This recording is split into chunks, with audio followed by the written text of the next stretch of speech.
एक गांव में मैं विहार करते हुए गया, मेरा प्रधान हुआ, वो वृत्ति थे उनके माता पिता, घर के वृत्ति प्रतिमाधारी। अब मुझे क्या पता कि उनका छोकरा जो एक छोकरा शराब पीता है। अब मैं पहली बार गया, जान मालूम नहीं था, इतना मालूम था कि ये वृत्ति है, मेरा प्रधान हो गया। इधर मेरा प्रधान हुआ, वो पट्टा मोटर स्टैंड पे आहार के उपलक्ष्य में तुम लोग कुछ बांटते हो ना, विनती बोलते, क्या बोलते, वो शराब की बोतलें बांट रहा है और कह के आज हमारे यहां महाराज का हुआ, पियो, कितना पीना है। अब मैं यहां आहार कर रहा हूं, उधर शराब बट रही है, उतार उतार के गाड़ी में, अरे आज पी, मेरे यहां महाराज का आहार हुआ है। वो खुद पी रहा है, दूसरों को पिला रहा है। हजारों रुपए की शराब बांट दी, किसके उपलक्ष्य में? हमारे यहां महाराज का आहार हुआ। अब हमें कुछ पता नहीं, मैं तो आहार ले रहा हूं अपने आराम से। और जैसे ही आहार करके मैं बाहर निकला तो बाजे वाले होते ना, ढोलक वाले, और वो आ गया बीच में और क्या नाचा वो। शराब की गंध तो आती है, तो मन की कौन है, बाजू से करो, ये शराब दिख रहा है तो नाचने का ढंग। तो एक महाराज जी, जिसके आपके आहार हुए उन्हीं का लड़का है। मैंने कहा उन्हीं का लड़का है? और दूसरे महाराज जी हजारों रुपए की शराब बांट के आया है आपके आहार के उपलक्ष्य में। मेरा तो खाया पिया, मेरी जमीन खिसक गई, आहार के उपलक्ष्य में शराब बांटी। बिल्कुल महाराज इतनी बांटी है इसने, पूरी जितनी जो वो शराब के ठेके में के होते ना, जितनी चीज सब फ्री करा दी। आज तुम किसी से फ्री नहीं करोगे, किसी से पैसा नहीं लोगे, पूरी शराब का पैसा दे दिया। अच्छे आदमी थे, बड़े आदमी, पैसा दे। अब मैं क्या करूं? भोजन तो कर ही लिया, वो कैसे निकालूं? भोजन तो निकलता नहीं। अब मन की आज तो गलती हो गई, लेकिन अंदर ज्ञान ने कहा, जिनवाणी ने कहा, बेटा जो होना था वो तो हो गया, तुम्हारा आहार होना था सो हो गया, और शराब बटना थी वो भी बट गई, और बटी नहीं गई, वो तो गई। हाँ, कोई रोक लगाए तो भाई दुकान को बंद करा दो, लेकिन वो तो सब गई। अब कुछ नहीं होता है, विवेक से काम करो। लोगों ने उसके पकड़ के बारू में कर दिया। उसने कहा आज नहीं कर सकते, आज महाराज का आहार मेरे यहाँ हुआ है। वो उसी भाषा में, आज मेरे यहाँ महाराज का आहार हुआ है। अब वो बोलते ही नहीं बन रहा उससे। फिर मैंने लोगों से कहा कि नहीं, अब वो जो होना था वो हो गया, इसको नाचने दो। 500-600 मीटर दूर मंदिर था। मंदिर में पहुंचा, अंदर आ गया, बोले महाराज जी आज मैं बहुत खुश हूं। टोन उसकी थी, टोन मेरी मत समझना। वो शराबी अच्छी से टोन कर लेगा कोई बैठा होगा। बार मैं खुश हूं, तो किसी ने कह दिया खुश हो तो क्या करोगे? लोग बैठे ही थे। मैंने उसको बिल्कुल नहीं रोका। मैंने कहा अब नाचने दो। वो मेरे कमरे में आ गया, सारा कमरा गंद दुर्गंध से भर गया। फिर भी मैंने कहा नहीं, इसको आने दो। आज इसने मुझे गिराया है, आज मैं इसको उठा के रहूंगा। बंधु, एक ही आवाज आई, आज मुझे इसने इतना गिरा दिया कि मेरे आहार के उपलक्ष्य में शराब बांट दी, इतना मुझे गिलानी करा दी।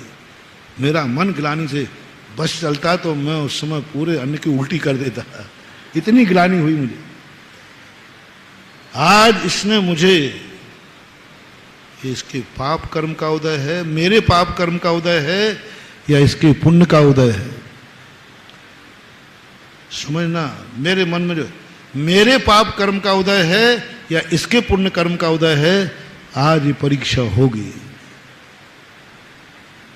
पहले ये फैसला करूंगा, बाद में मैं प्रायश्चित करूंगा। यदि मेरे पाप कर्म का उदय हुआ तो मैं प्रायश्चित करूंगा, और इसके पुण्य कर्म का उदय हुआ तो प्रायश्चित नहीं, पुरस्कार मिलेगा मुझे। मैंने भी कुछ नहीं कहा। वो जो किसी ने छेड़ दिया, अरे महाराज की खुशी में है तो क्या करेगा तू? महाराज जी आज मैं बहुत खुश हूँ, बहुत खुश हूँ, बहुत खुश हूँ, आपका हार मेरे यहाँ हुआ। अरे मैंने कहा भाई भला आदमी थोड़ा धीरे बोल, बाहर वाले लोग बैठे उनको तो पता नहीं चले।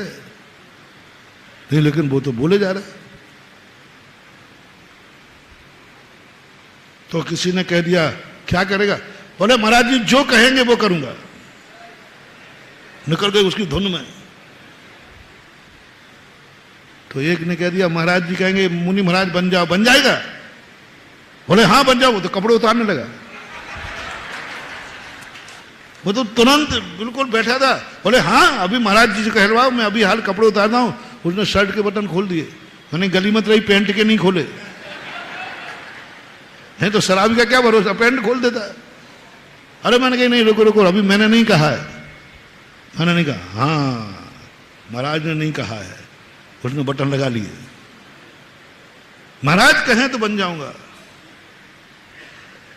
अब मैं समझ रहा हूं कि अभी तो बोतल चढ़ी है पट्टा को। मैंने कहा देखो एक काम करो, तुम यहां से जाकर के सीधे भोजन करना, कहीं मत जाना। भोजन करने के बाद तुम सो जाना। सोने के बाद तुम 4 बजे उठ करके ठीक मेरे पास आना, क्योंकि जब तक वो उतर जाएगी। मैंने कहा सोना कहीं मत जाना। मैंने कहा जी। वो तो चला गया। और घर जाके भोजन दो, मुझे सोना महाराज जी ने कहा है। भोजन किया और सो गया। और ठीक 4 बजे हमारा स्वाध्याय चलता था, वो पट्टा आके बैठ गया। अब उतर चुकी थी, लेकिन उसको बोले महाराज आपने 4 बजे बुलाया था, मैं आ गया बिल्कुल टाइम टू टाइम। मैंने कहा बेटा क्या करना है बोल। बोले महाराज जी कह दिया ना, आप जो कहोगे वो करूंगा। मैंने कहा कर लेगा? बोले महाराज आपने अच्छे अच्छे भक्तों के वचन देखे, एक आध बार शराबी पे विश्वास करके देखो। तेरे पुण्य के उदय से मैं तेरे घर में आहार करने गया। तो उसने कहा नहीं, हमारे पुण्य से आप आहार करने गए। तो बस बेटा मैं जिंदगी में प्रायश्चित लेना पड़ेगा मुझे। यदि तू मुझे प्रायश्चित से बचाना चाहता है तो बस एक ही तमन्ना है, आज तूने इतनी बांट दी, इतनी बांट दी, बस आज के बाद ना तो पीना और ना बांटना। बोले महाराज जी आपने ये नहीं सोचा कि जो आहार के उपलक्ष्य में शराब बांट सकता है, क्या वो शराब छोड़ सकता है? उसने पूछा मैं छोड़ सकता हूं क्या? क्या छूट जाएगी? मैंने कि मुझे पता नहीं, तूने कहा था कि जो कहा है वो करो, एक बार शराबी पर विश्वास करके देखो, इसलिए मैंने कह दिया। अब मानना नहीं मानना तेरी मर्जी है, मैं तो क्या कर सकता हूं। बोले नहीं महाराज आपका वचन खाली नहीं जाएगा। और वो उठ करके मेरे पैर पकड़ लिए। बोले महाराज लगाओ पिछी। मैंने कि अभी तो तूने मुझे ही बदनाम किया, पिछी को और करेगा। बोले महाराज पिछी लगाओ, आज के बाद ना पीऊंगा ना पिलाऊंगा। छोड़ दी उसने। जब भी बाहर जाता है, जिस रास्ते में शराब का ठेका होता है उस गली से नहीं निकलता।